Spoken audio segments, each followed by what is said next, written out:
இதோ வருகை தருகிறார். 2005 ஒரு உடல் ஊனமுற்றவர்களுக்கு புதுவாழ்வும் உடல் ஜென்மமும் கொடுத்த புரட்சி புயல் தலைவர் வைகோ அவர்கள் இதோ வருகை தந்திருக்கிறார்கள். நமது பகுதியில் உங்களை எல்லாம் நேரில் சந்திக்கிறார். வாக்குகள் கேட்கிறார்கள். பம்பரம் சின்னத்தில் வாக்குகள் வழங்குங்கள். விருதுநகர் நாடாளுமன்ற தொகுதியில் உங்களுக்காக உழைக்க, உங்களுக்காக கடமையாற்ற ஒரு வாய்ப்பை தாருங்கள் என தலைவர் வைகோ அவர்கள் ஆதரவரை கேட்டு வருகை தருகிறார். வாயிலிருந்து வருகிற வார்த்தைக்கும் பாடுகிற வாழ்க்கைக்கும் வித்தியாசம் காட்டாத தலைவர், வேறுபாடு காட்டாத தலைவர், மக்கள் தலைவர் வைகோ அவர்கள் இதோ வருகை தருகிறார். உங்களுக்காக உழைக்கின்ற உயர்ந்த சந்தர்ப்பத்தை தாருங்கள் என தலைவர் வைகோ அவர்கள் உங்கள் மத்தியில் வாக்கினை கேட்கிறார்கள். பம்பரம் சின்னத்தில் வாய்ப்பினை கேட்கிறார்கள், தந்திருக்கின்றார்கள்.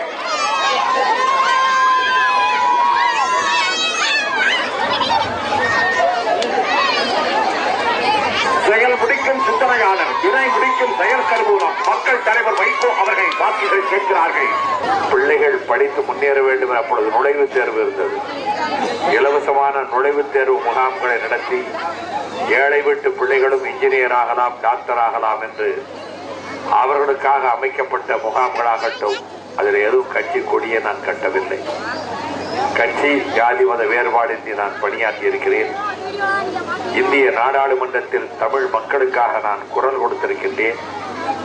இப்பொழுது இலங்கை தீவில் தமிழ் மக்கள் மொத்தமாக அழிக்கப்படுகின்ற அபாயம் நேர்ந்திருக்கின்றது. சிங்கள அதிபர் ராஜபக்சே நம்முடைய இனத்தையே அழிக்க திட்டமிட்டு கொண்டு குவிக்கிறான். இன்றைக்கு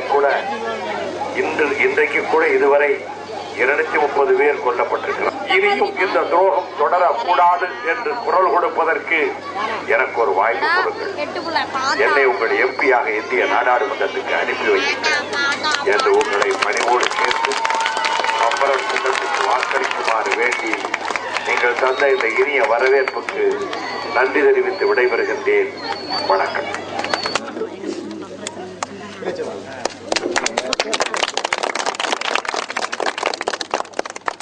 இம்முறை என்னை வெற்றி பெற செய்து இந்திய நாடாளுமன்றத்துக்கு அனுப்பி வைக்க பணிவோடு வேண்டுகின்றேன். நம்முடைய சட்டமன்ற உறுப்பினர் வரதராஜன் அவர்கள் இங்கே குடிதண்ணீர் பிரச்சனையை தீர்த்து வைப்பதற்காக அவர் பெரும் முயற்சி எடுத்து அந்த திட்டத்தை நிறைவேற்றி கொடுத்திருப்பதையும் இந்த நேரத்திலே நான் நினைவூட்டுகின்றேன். வாக்குப்பதிவன்று உங்களுடைய பொன்னான வாக்குகளை பம்பரத்துக்கு தந்து என்னை உங்கள் நாடாளுமன்ற உறுப்பினராக தேர்ந்தெடுக்குமாறு மீண்டும் பணிவோடு கேட்டு விடைபெறுகிறேன். நன்றி, வணக்கம்.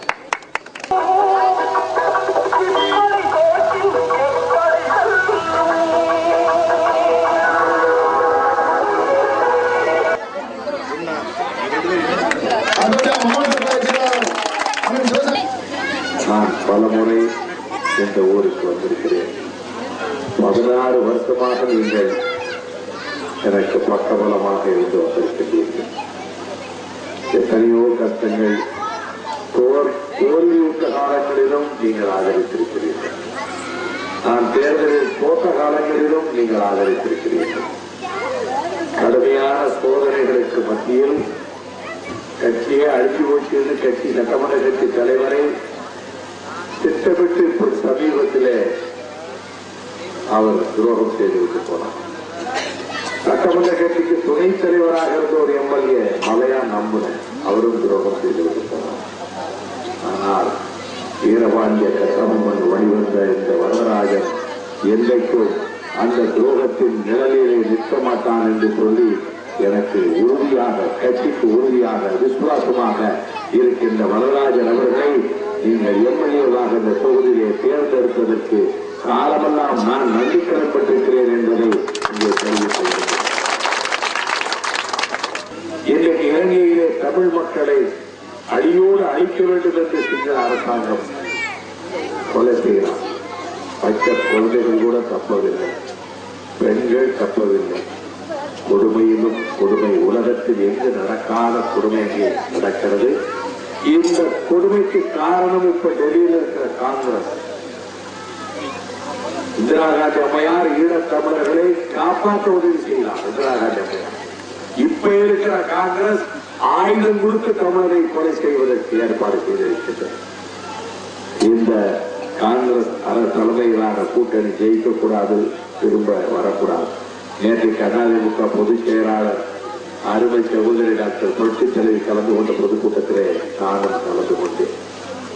நான் என்ன கேட்டேன், கடைசியா திருமங்கலத்தில் ஓட்டுக்கு 5000 கொடுத்தாங்க. பணமா விடுகிற தமிழனின் இனமா, இதைத்தான் மக்கள் தீர்மானிக்க வேண்டும் என்று சொல்லி உங்களுக்காக குரல் கொடுக்க, விவசாய மக்களுக்காக குரல் கொடுக்க இந்த வைகோ இருக்கிறார். நீங்கள் கடந்த காலத்தில் ஆதரித்ததைப் போல உங்கள் வெற்றியாக திரும்பவும் என்னை தேர்ந்தெடுத்து சொல்லி அனுப்புங்கள். இந்த வாய்ப்பை கொடுங்கள். மீண்டும் இங்கே வருவேன். எங்க எம்பி நீங்க என்னையும் நலனுக்கு சொல்லக்கூடிய தகுதியை நான் ஏற்படுத்தி கொடுப்பேன். உங்களை போன்ற மக்களை நம்பித்தான் இந்த எலெக்ஷன்ல கோடிக்கணக்கில் பணத்தை அவங்க கொண்டு போறாங்க. எங்கிட்ட பணம் இல்லை என்பது எல்லாருக்கும் தெரியும். நான் சம்பாதித்ததெல்லாம் மக்களின் நன்மை மட்டும்தான் நான் சம்பாதித்திருக்கிறேன். பொதுமக்களின் நல்லெண்ணத்தை தான் நான் சம்பாதித்திருக்கிறேன். ஆகவே உங்களுடைய அன்பும் ஆதரவும் எனக்கு தேவை. நான் என்றைக்கும் நன்றி விசுவாசத்தோடு உங்களை போன்ற கிராமத்து மக்களுக்கு உதவியாக நான் இருக்கிறேன்.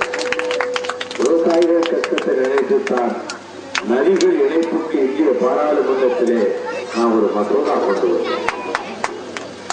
58 வருஷத்துல யாரும் கொண்டு வரல. நதிகள் இணைப்புக்கான மசோதா என்னுடைய மசோதா மீதுதான் 3 மாசம் வாதம் நடக்கும். 1200 கிலோமீட்டர் நடக்கும் போது ஒரே ஒரு கருத்தை சொன்னேன், ஜாதி சண்டை போடாதீங்க, நிலத்தை விற்காதீங்க, இருக்கிற நிலத்தை எப்படியா பல்ல கடிச்சிட்டு ஒரு 10-5 வருஷத்தை கிடைச்சிருக்கு, நமக்கு ஒரு நல்ல காலம் வரும். ஏன்னா உலகத்துல நிலைமையே இப்ப கிடையாது, விவசாய நிலைமையே கிடையாது. 1 ஏக்கர் 2 ஏக்கர் இருந்தாலும் அது ஒரு வாழ்வு கொடுக்கும். இன்னைக்கு வாழ்வு இல்லைனாலும் கொஞ்ச காலத்துக்கு பல கஷ்டப்பட்டு நீங்கள் அதை வச்சிருக்கா. நான் நடைபெறும் போறப்ப எல்லா ஊர்லையும் சொன்னேன். காரணம் கிராம மக்களுடைய கஷ்டத்தை நான் உணர்ந்தவர். உங்களை போன்ற ஒரு கிராமத்தில் பிறந்தவர், அடிப்படை நிலைமைகளை உணர்ந்தவர். நீரை துடைப்பதற்குத்தான் வைகோ போராடுவார். நாரியற்றவர்களுக்காகத்தான் நாடாளுமன்றத்திலே வைகோ முழங்குவார். நமக்காக பேசுவதற்கு ராஜியிலேயே என்று யார் வேதனைப்படுகிறார்களோ அவர்களுக்காகத்தான் வைகோ பாராளுமன்றத்திலே குரல் கொடுப்பார். ஆகவே சுந்தரப்பட்டி கிராமத்தில் கடந்த காலங்களில் ஆதரித்ததைப் போல இப்பொழுதும் உங்கள் ஆதரவை நாடி வந்திருக்கின்றேன். குறிப்பாக இளம் சிங்கங்கள் வாலிபர்களை கேட்கிறேன். உங்களை போன்ற வாலிபர்கள் தான் வெற்றியை தேடி கொடுக்க முடியும். உங்களுடைய உழைப்பில் தான் நான் வெற்றி பெற முடியும். அதிமுக கூட்டணி 40 தொகுதியும் ஜெயிக்கும். சந்தேகம் கிடையாது. அந்த வெற்றியை நம்முடைய தொகுதியிலும் நீங்கள் ஈட்டி தர வேண்டும் என்று கேட்டு என்றைக்கு என்னால் முடிந்த அளவுக்கு நாணயத்தோடும் நேர்மையோடும் அரசியலில் நடந்து உங்களுக்கு உதவியாக இருப்பேன் என கூறி விடைபெறுகிறேன். நன்றி. இந்த தேர்தலில் இடைப்பட்ட காலத்திலும் அருமை தம்பி சிப்பிப்பார ரவிச்சந்திரன் நாணயமாக நேர்மையாக பணியாற்றியது மட்டுமல்ல, 15 கோடி ரூபாய் கொடுக்குறோன்னு சொன்னப்போ கூட நான் கடைசி வரைக்கும் வைகோ நிழல்ல தான் நிற்பேன், கட்சி மாறுற வேலை எங்கள்கிட்ட கிடையாது என்று சொல்லி விசுவாசமாக இருந்த இந்த இயக்கத்தின் மரியாதையை காப்பாற்றினார். இப்பொழுது இயக்கம் எனக்கு கட்டளையிட்டிருக்கிறது, என்னை இந்த தொகுதியிலே நிற்க சொல்லி. நம்ம விவசாயிகளுக்காகத்தான் நதிநீர் இணைப்பு மசோதா பாராளுமன்றத்தில் கொண்டு வந்தேன். மன்மோகன் சிங் அரசு அமைக்கும் போது இந்த செயல் திட்டத்தில் நதிகள் இணைப்பு திட்டத்தை நான் தான் கொண்டு போய் சேர்த்தேன். அப்பொழுதெல்லாம் யாரும் அதை பதவி வாங்குறதெல்லாம் கவனமாக கலைஞர் இருந்தார். இந்த திட்டங்களை எல்லாம் ஒன்று சேர்க்கிறதுக்கு முயற்சி எடுக்கிறார். அதன் பிறகு நம்ம எம்பிக்கள் கணக்கையே காமிச்சு அவர் மந்திரி பதவி வாங்கிட்டார். பின்னாடி தான் தெரிஞ்சது. இப்பயும் கட்சி அடிக்கணும்னு அவர் நினைக்கிறார். அது ஒன்றும் நடக்காது. 2 எம்எல்ஏக்களை அவர் கைப்பற்றிக்கிட்டு போனார். ஆனால் நம்ம வரதராஜிகிட்ட நெருங்க முடியாது. உயிர்